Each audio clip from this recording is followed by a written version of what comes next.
My name is Nina, and I never thought I'd be telling this story. I grew up in a world of privilege, the only child of Robert and Elizabeth Collins. My father was a self-made man, having built his business empire from the ground up. He was stern but loving, always pushing me to be my best. My mother, on the other hand, was the epitome of grace and sophistication, moving through high society circles with ease. Our family lived in a sprawling mansion on the outskirts of the city. I had everything a girl could want: the best education, designer clothes, exotic vacations. But despite all the material comforts, there was always a part of me that felt empty. Enter Mark Johnson. I met him during my final year of college, and it was like a bolt of lightning struck me. He was charming, handsome, and seemed to understand me in a way no one else ever had. We started dating, and for the first time in my life, I felt truly alive. There was just one problem: my parents hated him. "Nina, darling," my mother said one evening over dinner, "don't you think Mark is attracted to you not only by your inner qualities, but also by our money?" My father chimed in, his face set in a hard frown. "He's got no prospects, no ambition. He's not the kind of man who can give you the life you're accustomed to." "I don't care about any of that," I shouted, pushing away from the table. "I love him, and he loves me. Isn't that what matters?" Things came to a head when Mark proposed. It was a simple affair, no fancy restaurant, no elaborate setup. Just the two of us, walking in the park where we had our first date. He got down on one knee, pulled out a modest ring, and asked me to be his wife. I said yes without hesitation. When I told my parents, all hell broke loose. "If you marry him, you're no longer welcome in this house," my father roared. "Daddy, please," I begged, tears streaming down my face. "Can't you just be happy for me?" But he wouldn't budge. My mother stood silently by his side, her face a mask of disappointment. I left that night, my heart breaking but my resolve firm. I moved in with Mark, into the small apartment he shared with a roommate.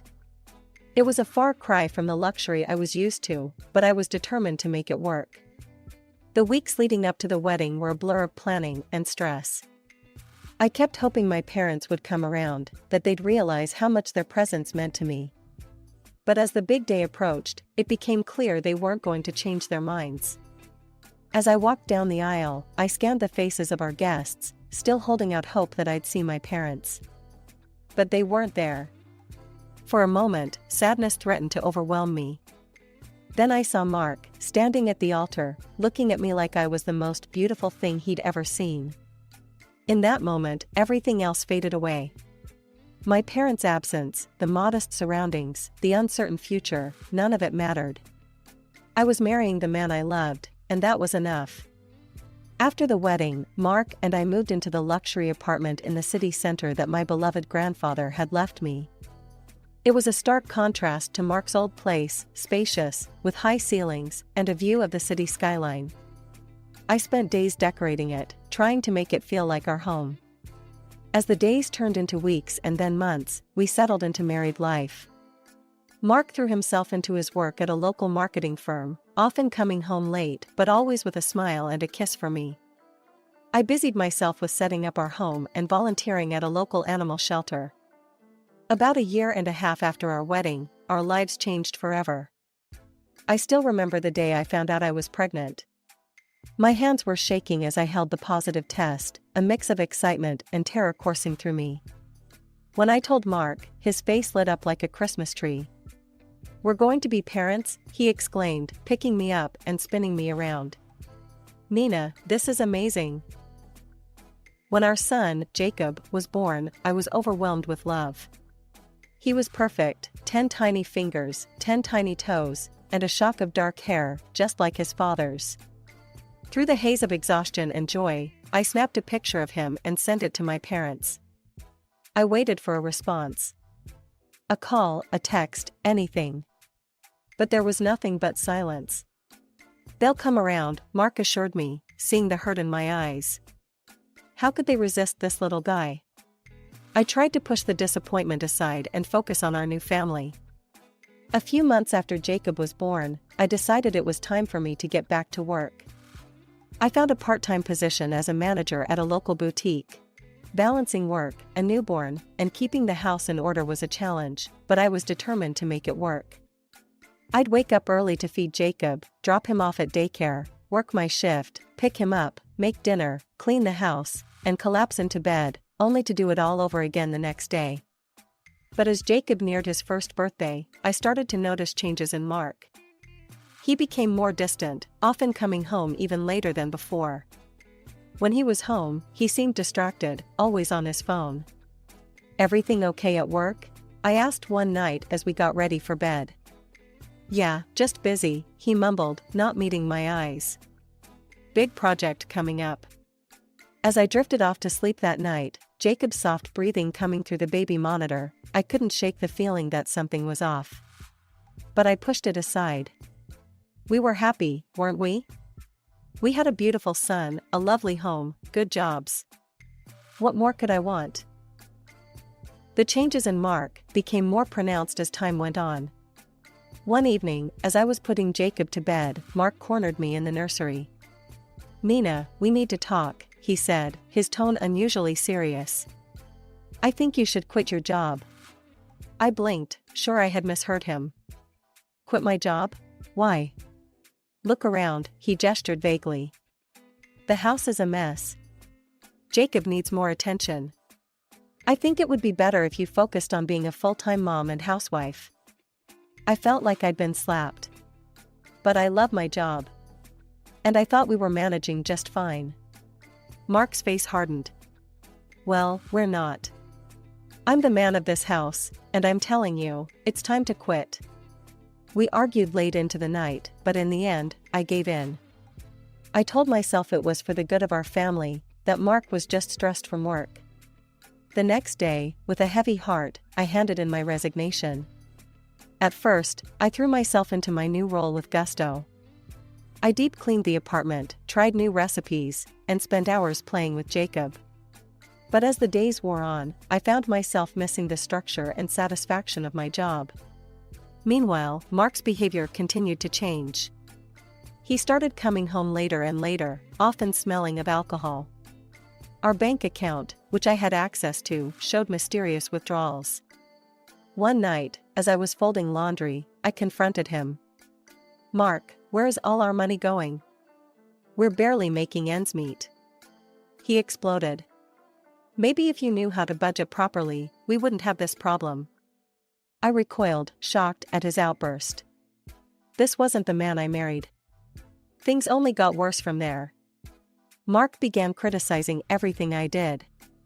The house was never clean enough, dinner was never good enough, I wasn't attentive enough to Jacob. The final straw came when Jacob got sick with a nasty flu. He was running a high fever and crying constantly. I was at my wit's end, having been up for 2 nights straight. "Mark, please," I begged. "Can you take a day off work to help me with Jacob? I'm exhausted." He looked at me like I was crazy. "Take a day off? Are you kidding? Some of us actually have to work for a living, Mina."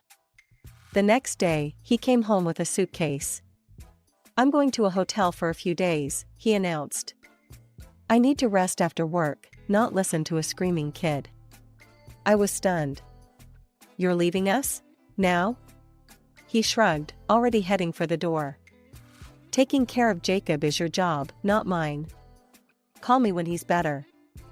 As the door slammed behind him, I sank to the floor, Jacob wailing in my arms. What had happened to us? To the man who had once looked at me like I hung the moon? In that moment, I missed my parents more than ever. I wanted to call them, to hear my mother's soothing voice, to feel my father's protective embrace. But pride and shame held me back. How could I admit that they had been right all along? As I rocked Jacob, trying to soothe both his cries and my own, I couldn't help but think about the words my father had said on the day I told them about my engagement. "He's not the man you think he is, Nina." The days following Mark's departure to the hotel were a blur of sleepless nights and exhausting days. Jacob's fever finally broke, and as his health improved, I found myself with more time to think, perhaps too much time. I couldn't shake the feeling that something was terribly wrong in my marriage. The man who had returned from the hotel was not the Mark I had fallen in love with. He was distant, irritable, and seemed to resent both Jacob and me. One evening, about a week after he'd returned, Mark came home earlier than usual. His face was serious, and he was clutching some papers. "Mina, we need to talk about insurance," he said, sitting down at the kitchen table. "I've taken out a life insurance policy on myself for $1 million. I think you should do the same." The amount made my head spin. $1 million? Mark, that seems excessive. And why do I need such a large policy? I don't even work outside the home anymore. His eyes hardened. "It's for Jacob's future. In case anything happens to either of us. Don't you want to make sure he's taken care of?" Put that way, I couldn't argue. Still, something about the whole situation felt off. "I suppose you're right," I said slowly. "If you think it's best." He nodded, seemingly satisfied. "I'll set up the appointment with the insurance agent." Over the next few days, I noticed Mark's behavior becoming even stranger. He was constantly on his phone, texting at all hours. Whenever it rang, he'd leave the room to answer, often locking himself in our home office. One morning, after Mark left for work, I made a decision. I couldn't live with this uncertainty anymore. I needed answers. With shaking hands, I picked up my phone and dialed a number I'd found online. "Hawkeye Private Investigations, how can I help you?" a gruff voice answered. I took a deep breath. I need someone to follow my husband. I think he might be." I couldn't bring myself to say the words, but the investigators seemed to understand. "I see, ma'am. Why don't you come into our office and we can discuss the details?" That afternoon, while Jacob was napping, I met with the investigator, a no-nonsense woman named Linda. I told her everything, the late nights, the secretive phone calls, the drastic personality change. Linda listened intently, taking notes. "We'll get to the bottom of this, Mrs. Johnson. I'll have my best guy on it." As I left her office, I felt a mix of relief and dread. Part of me hoped this was all a misunderstanding, that there was a reasonable explanation for Mark's behavior. But a larger part knew that whatever the investigator uncovered was likely to change my life forever. 3 weeks after hiring the private investigator, I received the call I had been both dreading and anticipating. "Mrs. Johnson, we have the report ready," Linda's voice came through the phone. "You might want to sit down for this." With trembling hands, I sank into a chair, my heart pounding. "I'm ready. Tell me everything." As Linda spoke, I felt my world crumbling around me. Mark, my husband, the father of my child, had been unfaithful. He had a mistress. The evidence was irrefutable: photographs, text messages, hotel receipts. It was all there in black and white. I waited until Mark left for work the next morning before springing into action. With shaking hands, I packed a bag for myself and Jacob, throwing in only the essentials. Clothes, diapers, a few of Jacob's favorite toys. I couldn't bear to look at the photos on the walls, the happy memories that now felt like lies. "We're going to see Grandma and Grandpa," I cooed to Jacob as I put him in the stroller. He giggled, oblivious to the turmoil around him. I decided to take the metro to my parents' house. It would be faster than driving through rush hour traffic. As I approached the station, my mind was racing, planning our next steps. That's when it happened. I was crossing the street, pushing Jacob in his stroller, when suddenly there was a screech of tires. I turned my head and saw a car hurtling towards us. In a split second, I pushed the stroller out of the way. Then, pain. Blinding, all-consuming pain. And then, darkness. I don't know how long I was unconscious. When I finally opened my eyes, I was in a hospital room. The steady beep of machines filled the air. And there, sitting by my bed, looking haggard and worried, was Mark. "Jacob," I croaked, my throat dry. "Where's Jacob?" Mark leaned forward, taking my hand. "He's fine, Nina. He's with Lisa, your best friend. Not a scratch on him. Relief flooded through me, quickly followed by a wave of pain. I looked down at my legs, both encased in casts. You have multiple fractures in both legs, Mark explained gently. The doctors say it'll take about a year for you to fully recover. You'll need to use a wheelchair for a while. I closed my eyes, trying to process this information. A year. A wheelchair. And then, like a bolt of lightning, I remembered why I had been at that metro station in the first place. I know about her, I blurted out, my eyes snapping open to gauge Mark's reaction. Your mistress. I know everything. Mark's face paled. For a moment, he looked like he might deny it. Then his shoulders slumped. Nina, it wasn't serious. It was a stupid mistake, he stammered. When I got the call about your accident, I realized how close I came to losing you. I can't lose you, Nina. Please, can we start over? Give me another chance. I'll do better, I promise. I looked at him, this man I had loved for so long. He seemed so sincere, so remorseful. And I was so tired, so overwhelmed by everything that had happened. Okay, I heard myself say. We can try. The day I was discharged from the hospital was surreal. Mark arrived with a bouquet of my favorite flowers, pink peonies. His smile seemed genuine, his eyes filled with concern and love. As he wheeled me out of the hospital, I felt a glimmer of hope. Maybe we could make this work after all. The first 2 weeks at home were, surprisingly nice. Mark was attentive, caring, almost doting. He helped me with everything, from getting dressed to bathing. He'd carry me to the bathroom in his arms, careful not to jostle my injured legs. It reminded me of our early days together, when every touch felt electric. One evening, as we sat on the couch watching a movie, Mark turned to me with a glint in his eye. Nina, I've been thinking, he said, taking my hand. We should get away for a weekend.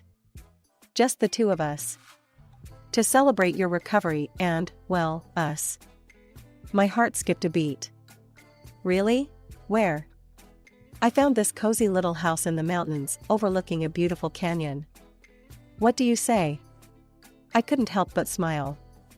That sounds wonderful. But what about Jacob? And I'm in a wheelchair. I'm sure Lisa wouldn't mind watching him for a couple of days. About the wheelchair. If anything, I'll carry you in my arms. Come on, it'll be good for us. I agreed, feeling a mixture of excitement and nervousness. This could be exactly what we needed to reconnect. The drive to the mountains was peaceful. As we wound our way up the narrow road, I felt the tension of the past months slowly melting away. The house, when we arrived, was everything Mark had promised, cozy, secluded, with breathtaking views of the canyon. I'm going to explore a bit, Mark said after we'd settled in. Why don't you rest? I nodded, watching him disappear down a trail. Left alone, I decided to check my emails. I hadn't had a chance to do so since the accident. My phone was nowhere to be found, so I wheeled myself over to Mark's laptop. As I opened the browser, an email notification popped up. It was from an unfamiliar address, but the subject line made my blood run cold. Urgent, new information about your case. With trembling hands, I clicked on it. The message was from Linda, the private investigator I'd hired weeks ago. My heart pounded as I read. Mrs. Johnson, I've been trying to reach you. Your number is out of service. I've uncovered disturbing new information. You're in danger. Your husband was involved in your accident. He's trying to get rid of you for the insurance money and your apartment. His mistress was driving the car that hit you. I've attached evidence, photos, videos, texts. Please contact me immediately. I stared at the screen, my mind reeling. There was Mark, plotting with his mistress. There were bank statements showing large withdrawals. There was a grainy video of a woman who looked remarkably like Mark's assistant behind the wheel of a car, moments before impact. Just as I closed the laptop, Mark walked in. I tried to compose myself, but my heart was racing. Everything okay, Nina? He asked, his voice deceptively casual. I forced a smile. Yeah, I can't find my phone. Have you seen it? A cold smile played on Mark's lips. Oh, that. It broke down suddenly. Must have been damaged in the accident. A chill ran down my spine. I needed to contact someone, anyone, but how? Mark, I said, trying to keep my voice steady. Could I borrow your phone? I want to check on Jacob, see how he's doing with Lisa. He hesitated for a moment, then handed me his phone. Sure, go ahead. I'll just be right here. My hands trembled as I took the phone. Mark hovered nearby, watching. I knew I couldn't call the police or even Lisa. Then, a memory flashed in my mind, a conversation with my father years ago. If you're ever in trouble and can't speak freely, ask about Buddy the bear. I'll know you need help. Praying my father hadn't changed his number, I dialed. When he answered, I put on my brightest voice. Hey, Lisa. How's everything going? How's Buddy the bear doing? There was a pause, and I held my breath. Then my father's voice came through, deliberately high-pitched to sound feminine. Oh, you know, same old, same old. How are you? Relief washed over me. He understood. Oh, it's lovely up here, I gushed, aware of Mark's eyes on me. We're at this beautiful cabin, 1247 Pine Ridge Road. The view of Evergreen Canyon is just stunning.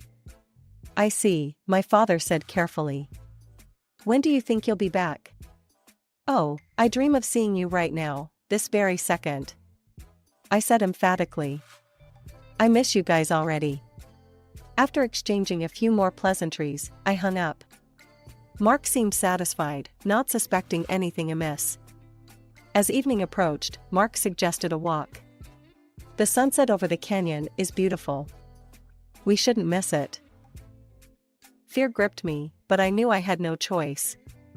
That sounds nice, I managed to say. Mark wheeled me out onto a narrow path that wound along the edge of the canyon. The view was breathtaking, the setting sun painted the sky in brilliant hues of orange and purple, the canyon stretching endlessly before us, but all I could think about was the sheer drop just feet away. As Mark pushed my wheelchair, chatting about the scenery as if everything was normal, I closed my eyes and prayed. Please, Dad, I thought desperately. Please find me in time. The path curved one last time, and suddenly we were at the edge of the cliff. Mark turned my chair around, and our eyes met. The loving facade he'd maintained crumbled away, revealing a stranger with eyes full of anger and hatred. You know, Nina, he said, his voice cold and detached. I'm really sorry it had to come to this. The car accident was supposed to take care of everything, but you just had to survive, didn't you? My blood ran cold as the full truth of my situation hit me. Mark, please, I whispered, don't do this. He laughed mirthlessly. Do you have any idea how perfect this is? A tragic accident at a scenic overlook. Your wheelchair rolls off the edge when the brakes fail. I'll be the grieving widower, inherit your apartment, and cash in that $1 million insurance policy. It's foolproof. As he spoke, he inched my wheelchair closer to the edge. I closed my eyes, silently praying for a miracle. Suddenly, I heard shouts and running footsteps. My eyes flew open to see my father sprinting down the path, followed closely by several police officers. Nina, my father yelled, reaching us just as Mark was about to push me over. He grabbed the handles of my wheelchair, yanking me back from the brink. Everything happened in a blur after that. The police tackled Mark to the ground, reading him his rights as they handcuffed him.